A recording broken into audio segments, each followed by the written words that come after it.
ایک وقت تھا جب زمین پر انسانیت نئی نئی تھی۔ حضرت آدم علیہ السلام کے بعد ان کی اولاد دنیا میں پھیل چکی تھی۔ شروع میں لوگ اللہ کو پہچانتے تھے، اس کی عبادت کرتے تھے، لیکن دھیرے دھیرے وقت کے ساتھ انسان سیدھے راستے سے ہٹنے لگا، اور پھر اللہ نے انسانیت کی ہدایت کے لیے ایک عظیم نبی بھیجا، حضرت نوح علیہ السلام۔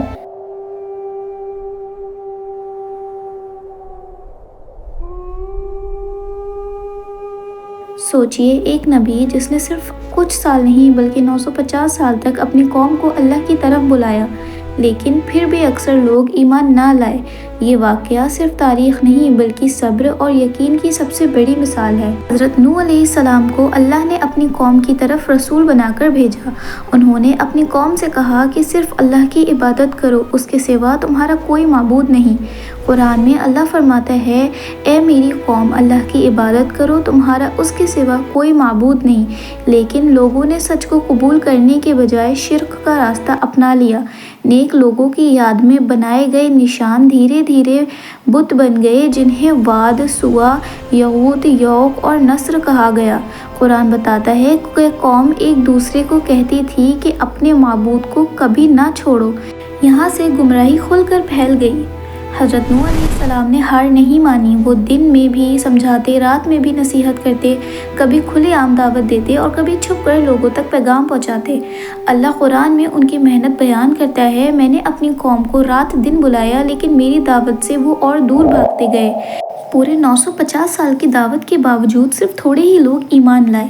لوگ ان کا مذاق اڑاتے تھے، انہیں عام انسان کہہ کر جھٹلاتے تھے اور کہتے تھے کہ ہم تمہیں اپنے جیسا ہی بشر دیکھتے ہیں۔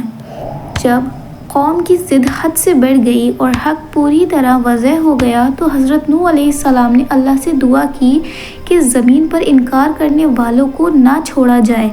یہ بددعا نفرت سے نہیں بلکہ انسانیت کو بچانے کے لیے تھی۔ تب اللہ کا فیصلہ نازل ہوا، عذاب کا وقت قریب تھا۔ اللہ نے حضرت نوح علیہ السلام کو وحی کے ذریعے حکم دیا کہ ہماری نگرانی میں ایک کشتی بناؤ۔ سوچئے، ایک ایسی جگہ جہاں دور دور تک سمندر نہیں تھا، وہاں ایک نبی کشتی بنا رہا تھا۔ لوگ گزرتے اور ہنس کر کہتے کہ اب نوح بڑھائی بن گیا ہے۔ قرآن کہتا ہے کہ جب بھی قوم کے لوگ ان کے پاس سے گزرتے ان کا مذاق اڑاتے، لیکن نوح علیہ السلام اللہ پر یقین کے ساتھ اپنا کام کرتے رہے۔ اللہ نے حکم دیا کہ ہر مخلوق کے جوڑوں کو کشتی میں سوار کیا جائے تاکہ زندگی کی نسل محفوظ رہے۔ روایت میں آتا ہے کہ زندگی کی بنیادی ضرورت اور پودوں تک کو جمع کیا گیا تاکہ طوفان کے بعد دنیا دوبارہ آباد ہو سکے۔ شیطان نے دھوکہ دینے کی کوشش کی، لیکن اللہ کا فیصلہ ہر چال پر غالب رہا۔ پھر وہ لمحہ آیا جب عذاب شروع ہوا۔ اللہ فرماتا ہے، ہم نے آسمان کے دروازے کھول دیے، زوردار بارش کے ساتھ، اور زمین سے چشمے پھوٹ نکلے، پانی ہر طرف سے ابلنے لگا۔ حضرت نوح علیہ السلام نے ایمان والوں کو کشتی میں سوار کیا اور کشتی اللہ کے نام کے ساتھ چل پڑی، بسم اللہ مجرہا و مرساہا۔ لہریں پہاڑوں کی طرح بلند ہو چکی تھیں۔ اسی طوفان کے درمیان ایک دل توڑ دینے والا منظر ہوا۔ حضرت نوح علیہ السلام نے اپنے بیٹے کو پکارا، اے میرے بیٹے، ہمارے ساتھ سوار ہو جاؤ، لیکن اس نے کہا کہ وہ پہاڑ پر پناہ لے لے گا۔ پھر ایک لہر آئی اور وہ ڈوبنے والوں میں شامل ہو گیا۔ اللہ نے سمجھا دیا، وہ تمہارے گھر والوں میں سے نہیں، کیونکہ اس کا عمل ٹھیک نہیں تھا۔ یہاں اللہ نے بتا دیا کہ اصل رشتہ ایمان کا ہوتا ہے، نسب کا نہیں۔ آخرکار اللہ کا حکم آیا، اے زمین اپنا پانی نگل جا اور اے آسمان رک جا۔ پانی اتر گیا اور کشتی جڑی پہاڑ پر ٹھہر گئی۔ اس طرح دنیا ایک نئے دور میں داخل ہوئی اور انسانیت کو دوبارہ شروعات کا موقع ملا۔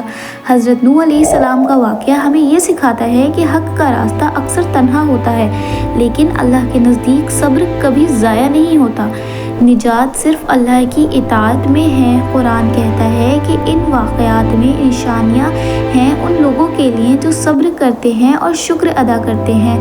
یہاں سے دنیا ریسیٹ ہو چکی تھی۔ حضرت نوح علیہ السلام اور ایمان والوں کو اللہ نے سلامتی دی۔ قرآن کہتا ہے، سلام ہو نوح پر تمام جہانوں میں۔ یہ صرف ایک نبی کی تعریف نہیں، یہ صبر کی جیت کا اعلان ہے۔